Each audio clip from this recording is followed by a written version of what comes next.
نحمده ونصلي على رسوله الكريم اما بعد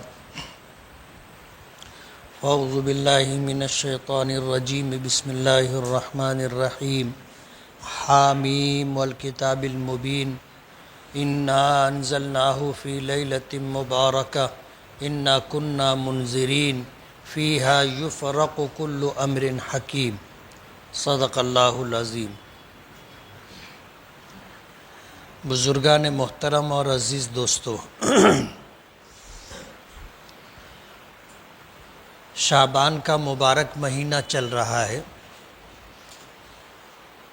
پچھلے ہفتہ ایک حدیث میں نے پڑھی تھی کہ نبی کریم صلی اللہ علیہ وسلم فرماتے ہیں شعبان و شہری و رمضان و شہر اللہ، کہ شعبان میرا مہینہ ہے اور رمضان اللہ رب العالمین کا مہینہ ہے۔ رجب کے مہینے سے نبی کریم صلی اللہ علیہ وسلم مستقل دعا فرماتے تھے کہ اللہم بارک لنا فی رجب و شعبان وبلغنا رمضان، کہ اللہ ہمارے لیے رجب اور شعبان میں برکت عطا فرما اور ہمیں رمضان المبارک تک پہنچا دے۔ تو رجب کا مہینہ بھی آپ روزوں کے ساتھ گزارا کرتے تھے اور شعبان کا تقریباً پورا مہینہ آپ روزہ رکھتے تھے۔ حضرت عائشہ صدیقہ رضی اللہ تعالی عنہا فرماتی ہیں کہ شرعی عذر کی وجہ سے سال میں ہمارے جو روزے چھوٹ جاتے تھے ہم وہ روزے شعبان کے مہینے میں رکھا کرتے تھے، اس لیے کہ نبی کریم صلی اللہ علیہ وسلم خود شعبان کا مکمل مہینہ روزوں میں گزارا کرتے تھے۔ تو شعبان کا یہ مہینہ، اس کی نسبت اللہ کے رسول صلی اللہ علیہ وسلم نے اپنی طرف کی ہے کہ یہ میرا مہینہ ہے۔ اللہ نے رجب کے مہینے میں بھی شعبان کے مہینے میں بھی برکتیں رکھی۔ سورہ حامیم سجدہ کی ابتدائی چند آیتیں میں نے پڑھی ہیں۔ اللہ پاک فرماتے ہیں حامیم، یہ حروف مقطعات میں سے، مقطعات کا مطلب یہ ہے کہ ہر حرف کو الگ الگ پڑھا جائے گا۔ جیسے ہا الگ پڑھا گیا، میم الگ پڑھا گیا، اس کو ملا کر کے ہم نہیں پڑھیں گے، ہم نہیں پڑھیں گے، ہم نہیں پڑھیں گے، بلکہ اس کو الگ الگ کاٹ کاٹ کر کے پڑھیں گے۔ ہا پھر اس کے بعد میم، یہ حروف مقطعات کہلاتے۔ اللہ پاک نے قرآن کریم کو معجزہ بنایا ہے، لیکن اہل عرب عربی زبان جانتے تھے تو قرآن کریم عربی زبان میں ہونے کی وجہ سے وہ اسے پڑھ بھی سکتے تھے اور اس کا ترجمہ و مفہوم سمجھ بھی سکتے تھے۔ اور زمانہ وہ تھا کہ وہ زمانہ فصاحت و بلاغت کا زمانہ تھا، فصاحت و بلاغت کا۔ اہل عرب اپنے آپ کو عرب کہتے تھے، بولنے والا، اور اپنے علاوہ پوری دنیا کے لوگوں کو اور ان کے علاقوں کو عجم کہتے تھے، یعنی یہ گونگے لوگ ہیں، ان کو بولنے کا ڈھنگ نہیں ہے۔ اپنے آپ کو عرب اور پوری دنیا کو عجم، فصاحت و بلاغت کا ایسا زمانہ تھا۔ اور جو شاعر ہونے کے اعتبار سے کچھ لوگ تھے جنہوں نے فصاحت و بلاغت پر مشتمل ایسے قصیدے لکھے تھے جو کعبے کی دیوار سے انہوں نے لٹکا کر کے رکھے تھے، اور پوری دنیا سے حج عمرہ کرنے والوں کو چیلنج ہوتا تھا کہ ایسا قصیدہ تم بنا کے بتاؤ۔ اس زمانے میں اللہ پاک نے اپنے محبوب نبی کو مبعوث فرمایا اور قرآن کریم عطا کیا، اور قرآن کریم فصاحت و بلاغت کے اعتبار سے اس معیار پر ہے کہ رہتی دنیا تک کوئی شخص اس جیسا کلام بنا نہیں سکتا۔ وہ اپنے قصیدے کو پیش کرتے تھے کہ ایسا قصیدہ بنا کے بتاؤ، اللہ پاک نے قرآن کریم اتارا کہ یہ عربی کلام ہے، تم اس جیسا کلام بنا کے بتاؤ۔ فَأْتُوا بِسُورَةٍ مِّن مِّثْلِهِ، ایسی ایک صورت بنا کے لا کے بتا دو۔ وہ کہتے تھے یہ محمد کا کلام ہے، یعنی اللہ کی بات نہیں ہے، اللہ کا کلام نہیں ہے، یہ تو محمد صلی اللہ علیہ وسلم کی اپنی بات ہے۔ تو قرآن کریم نے چیلنج کیا کہ محمد بھی تم ہی لوگوں میں سے ہے صلی اللہ علیہ وسلم، کسی کے بھائی ہے، کسی کے بیٹے ہیں، کسی کے بھتیجے ہیں، کسی کے پڑوسی ہے، کسی کے ہم عصر ہے، تو تم بھی بنا کے بتا دو۔ عاجز ہو گئے، نہیں بنا سکے، ایک آیت بھی قرآن پاک جیسی نہیں بنا سکے، اور یہ چیلنج قرآن کریم کا قیامت تک آنے والے انسانوں کے لیے۔ اللہ پاک نے ان کو عاجز اور درماندہ کرنے کے لیے حروف مقطعات اتارے، الف لام میم، الف لام را، اور پھر ہا میم عین سین قاف، کاف ہا یا عین صاد، ہا میم نون، حروف مقطعات دیے، اور ان سے پوچھا کہ تم کو اپنی زبان دانی پر عربی زبان ہے اور جانتے ہو، بتاؤ اس کا معنی و مفہوم کیا ہے؟ تو اہل عرب بتا نہیں سکے اس کی کیا منشا ہے اور اس کا کیا ترجمہ اور کیا مفہوم ہے، اللہ جانتا ہے۔ مفسرین جنہوں نے قرآن کریم کی تفسیر کی، وہ جب یہاں آتے ہیں تو کہتے ہیں اللہ اعلم بمرادہ، اللہ تعالیٰ اس کی مراد جانتا ہے، ہم نہیں جانتے۔ قرآن کریم کی سورہ حامیم سجدہ کی چند آیتیں میں نے پڑھی۔ اللہ پاک نے قرآن کریم کی قسم کھائی، والکتاب المبین، اللہ تعالیٰ کی یہ کتاب قرآن کریم بالکل کھلی ہوئی ہے، احکامات بالکل واضح ہیں، بات بالکل صاف ستھری ہے۔ اللہ نے اس کی قسم کھائی قرآن کریم کی، اور پھر فرمایا انا انزلناہ فی لیلۃ مبارکہ، ہم نے اس کو برکت والی رات میں اتارا ہے۔ برکت والی رات کون سی ہے؟ علماء کی ایک جماعت کہتی ہے شب برات ہے، یہ پورا مہینہ برکتوں والا ہے، لیکن شب برات کو اللہ پاک نے خاص مقام عطا کیا ہے، اس کی فضیلت و برکت اپنی جگہ ہے۔ قرآن کریم کو نازل کرنے کی تجویز اسی رات میں ہوئی تھی، اور قرآن کریم لوح محفوظ سے آسمان دنیا پر شب قدر میں اتارا گیا، اور پھر آسمان دنیا سے زمین پر 23 سال کے عرصے میں تھوڑا تھوڑا تھوڑا تھوڑا کر کے اتارا گیا۔ تو قرآن کریم کو نازل کرنے کی تجویز شب برات میں ہوئی تھی۔ علماء کی ایک جماعت اس بات کی قائل ہے اور یہی کہتی ہے۔ تو یہ برکت والی رات ہے۔ حدیث پاک میں آتا ہے کہ ہر رات اخیر حصے میں، آخری چھٹا حصہ جب ہم روزے دار سحری کرتے، صبح صادق سے پہلے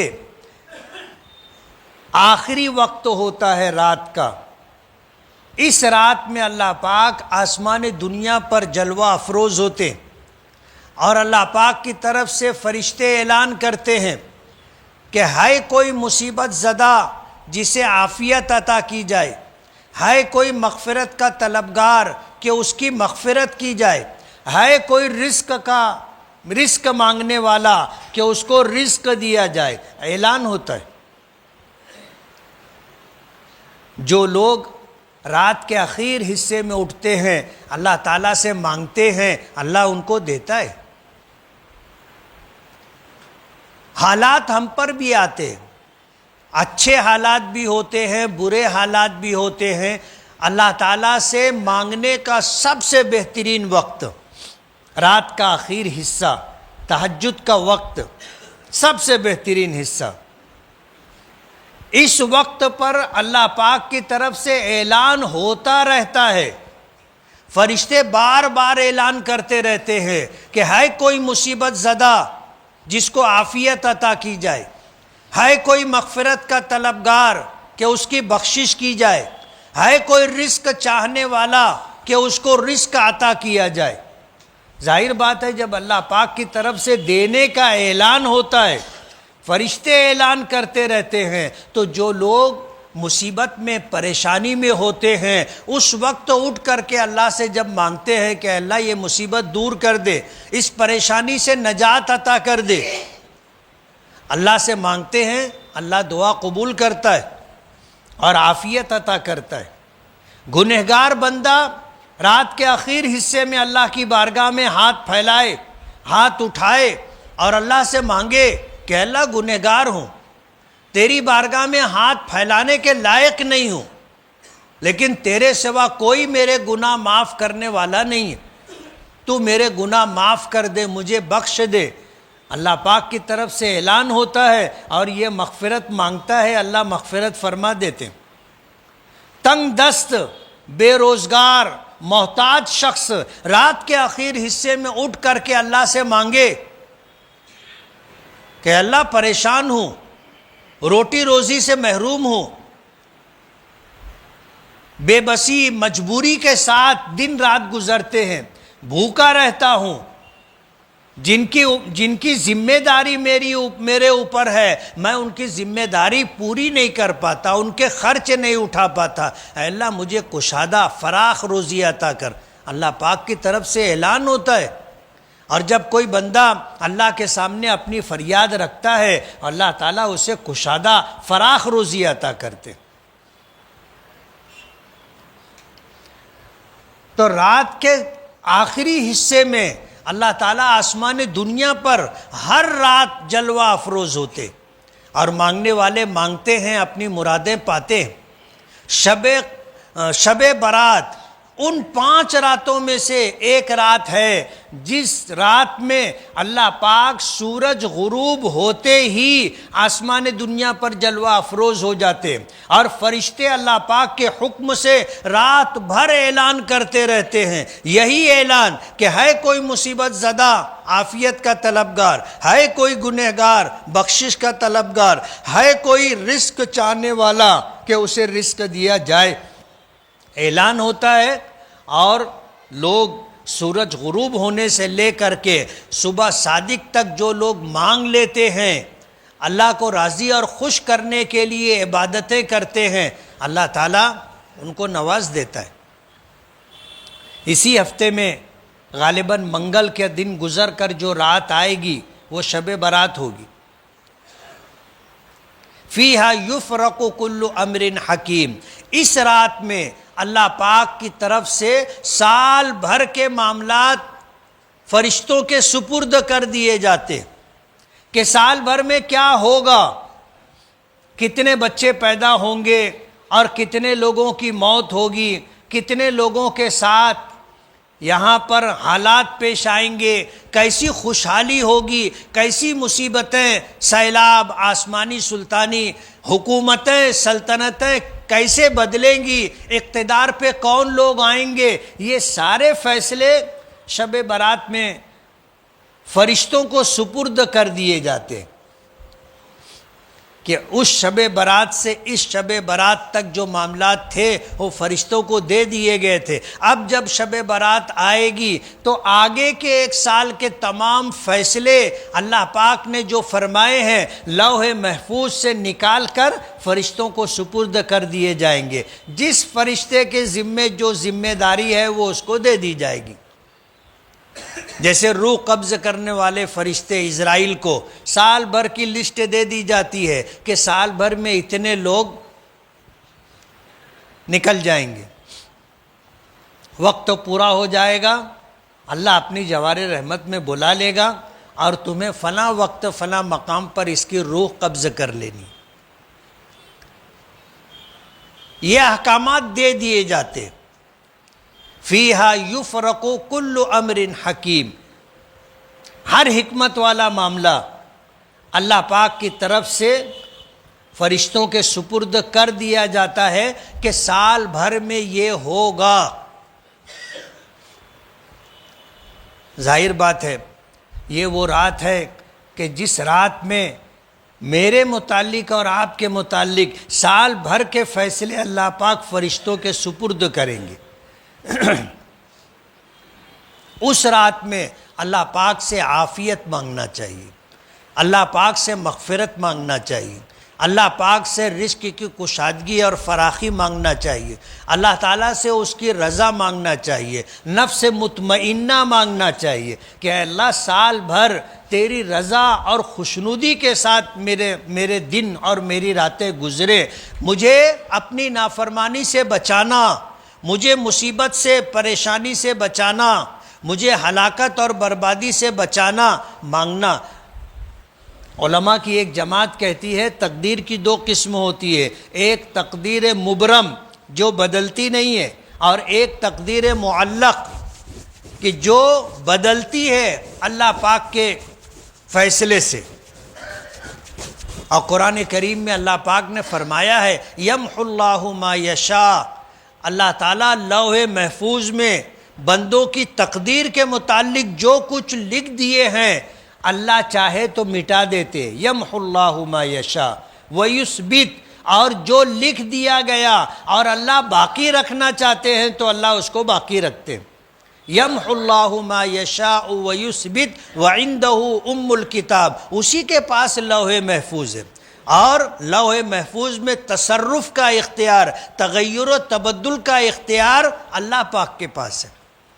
تقدیر معلق اس کو کہتے ہیں کہ اللہ پاک نے ایک بات لکھ دی کہ اس بندے کے ساتھ ایسا ہونا ہے، لیکن وہ بات معلق رہتی ہے، پتھر کی لکیر کی طرح پختہ نہیں رہتی، معلق رہتی ہے کہ اگر یہ نیکی کے کام کرے گا اللہ اپنا فیصلہ بدلیں گے، یہ دعا کرے گا اللہ اس کو بدل دیں گے۔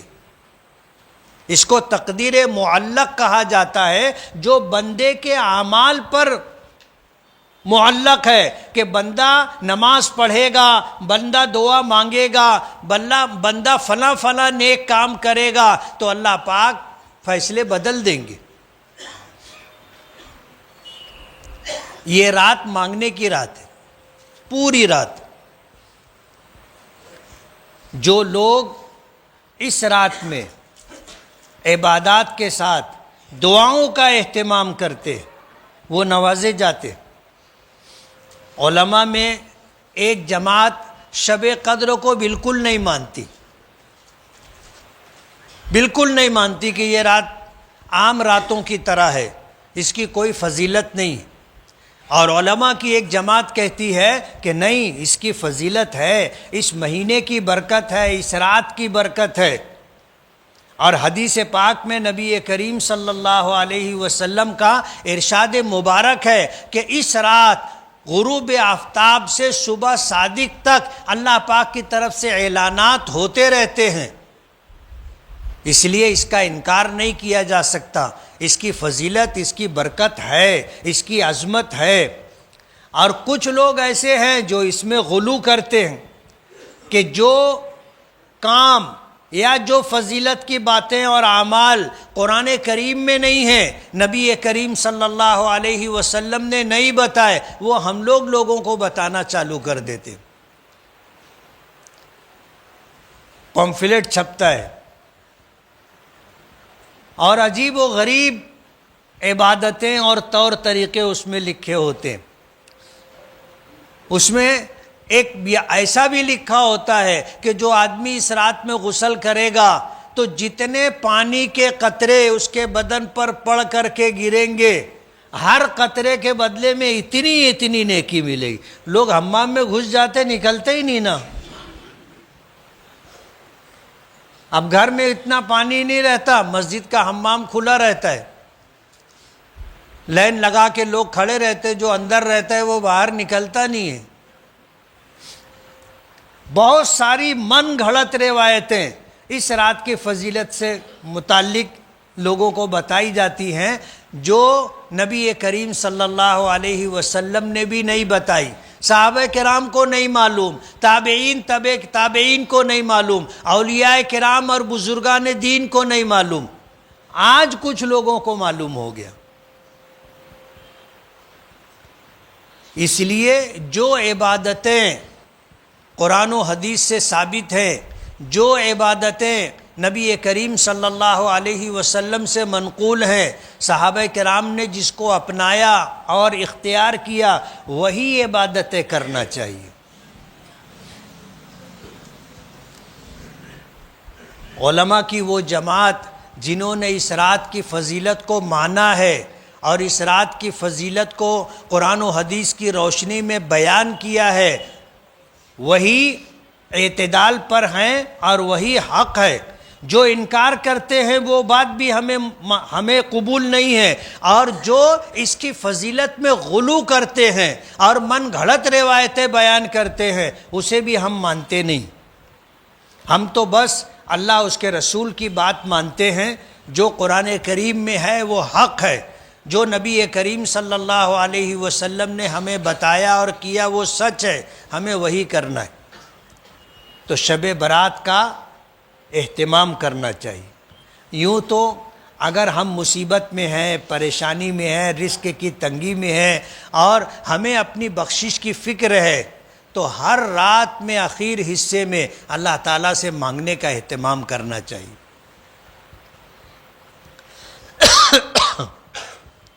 پچھلے ہفتے اعلان کیا تھا،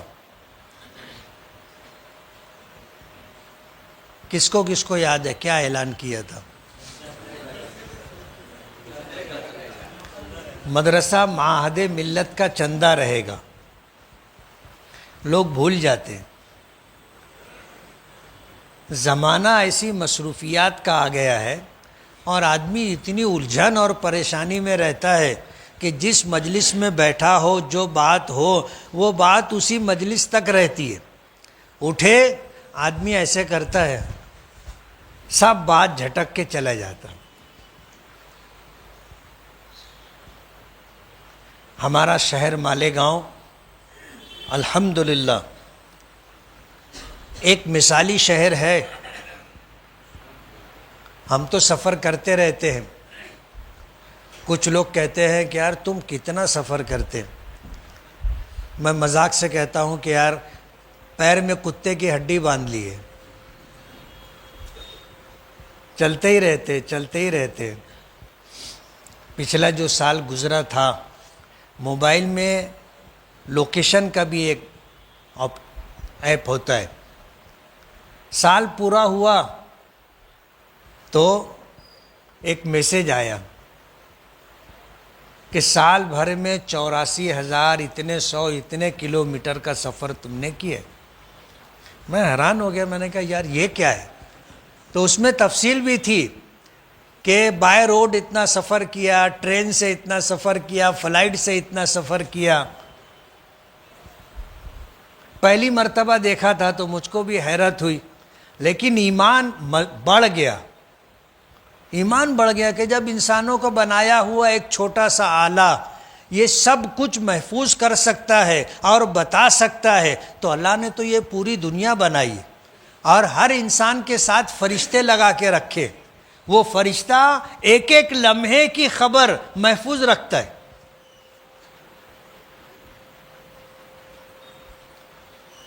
اللہ نے دنیا دیکھنے کا موقع دیا۔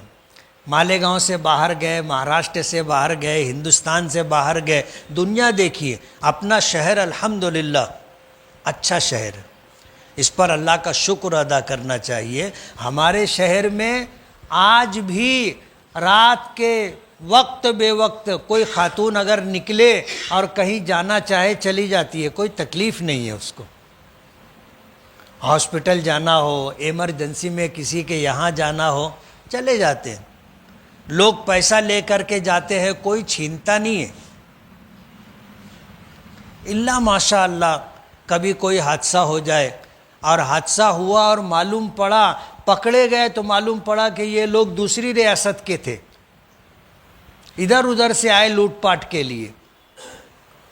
الحمدللہ اللہ نے امن و چین اور سکون عطا کیا ہے ہمارے شہر کو۔ اللہ نے مذہبی تشخص دیا، مسجدوں کا شہر، میناروں کا شہر، مدرسوں کا شہر، مکاتب دینیہ کا شہر۔ آپ کو سن کر کے حیرت ہوگی کہ ہمارے شہر میں مدرسوں سے اور مکاتب سے 500 سے زیادہ بچے اور بچیاں ہر سال حافظ قرآن ہوتے۔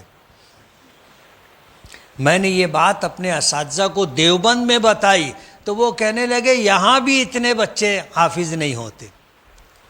انہیں یقین نہیں آ رہا تھا جب میں نے انہیں بتایا کہ اتنے بچے بچیاں حافظ ہوتی ہیں، اور ایسے بھی بچے اور بچیاں ہوتی ہیں جو ایک نشست میں پورا قرآن پاک سناتے نا، ایسے بچے بچیاں بھی ہوتی ہیں ایک غلطی کے بغیر پورا قرآن سناتے۔ حیرت کر رہے تھے، اور ہے بھی حیرت کی بات، ہمارا شہر دینی خدمت کرنے میں پیش ہے۔ بیت العلوم کے قیام پر 100 سال سے زیادہ زمانہ گزر گیا، معہد ملت اور مدرسہ اسلامیہ پر 50 سال سے زیادہ زمانہ گزر گیا، اور تقریباً 50 سال ہونے آئے محمدیہ مدرسے کو، اور قریباً 150 علماء تیار ہوتے ہیں ہر سال۔ اور ہمارے شہر کو یہ فخر حاصل ہے کہ الحمدللہ مہاراشٹر اور دور دراز علاقوں اور صوبوں میں یہاں سے پڑھ کے جانے والے بچے امامت کر رہے، یہاں سے پڑھ کے جانے والے بچے مدرسوں میں پڑھا رہے ہیں، مدرسے قائم کر رہے ہیں، مکاتب میں پڑھا رہے ہیں، مکاتب قائم کر رہے ہیں، مسلمانوں کے بچوں کو دین کی بنیادی تعلیم دے رہے ہیں، حافظ اور عالم بنا رہے ہیں۔ مالیگاؤں کو یہ فخر حاصل ہے، آپ کے ادارے الحمدللہ بہت اچھی خدمت کر رہے ہیں۔ آپ کو شاید اس کا پتہ اور احساس نہیں ہے، یہی دیکھ کر کے کبھی کبھی حیرت ہوتی ہے کہ باہر کے سفراء آتے ہیں، مالیگاؤں کے خوشحال امیر لوگ اپنی زکوٰۃ جب ان کو دیتے ہیں 5,000 10,000، یہی 5,000 اور 10,000 دینے والے جب مالیگاؤں معہد ملت کو چندہ دیتے ہیں تو 500 دیتے۔ کہتے ہیں نا گھر کی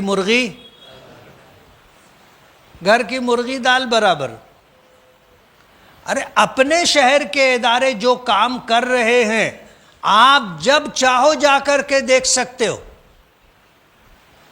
اور واقعی کام کر رہے ہیں، آپ کو دیکھ کر کے سن کر کے یقین آئے گا کہ کتنی بڑی خدمت کر رہے ہیں۔ اپنی زکوٰۃ کا بڑا حصہ اپنے شہر میں مدرسوں کو، اپنے شہر میں بیواؤں کو، یتیموں کو، مسکینوں کو، غریب رشتہ داروں کو، غریب پڑوسیوں کو آپ دو، جن کو آپ جانتے ہو، جن کی غربت کا اور جن کی ضرورت کا آپ کو پتہ ہو۔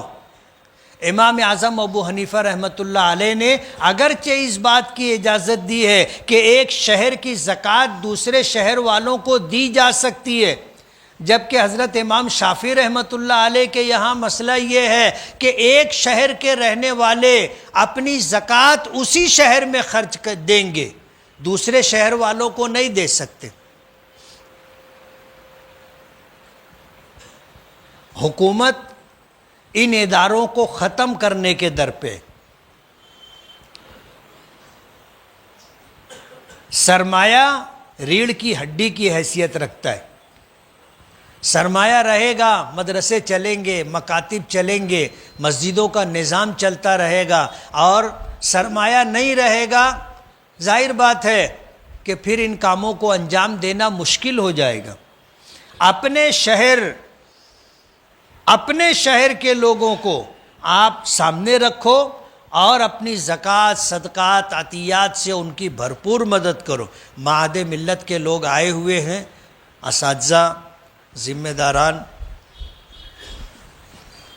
بچے، آپ سے گزارش یہ ہے کہ ان کا بھرپور تعاون کریں، جس طرح آپ گزشتہ مہینوں میں اور اداروں کا تعاون کرتے رہے ہیں، اور رمضان المبارک میں اپنی زکوٰۃ و صدقات کے ذریعے مالیگاؤں شہر کی عوام کو، مالیگاؤں شہر کے مدارس کو بھرپور ان کی ان کا تعاون کریں. اللہ تعالیٰ آپ کے تعاون کو قبول فرمائے اور یہ توفیق اللہ پاک عرضہ فرمائے. وآخر دعوانا ان الحمد للہ رب العالمین. جن ساتھیوں نے سنت نہ پڑھی وہ سنت پڑھ لیں.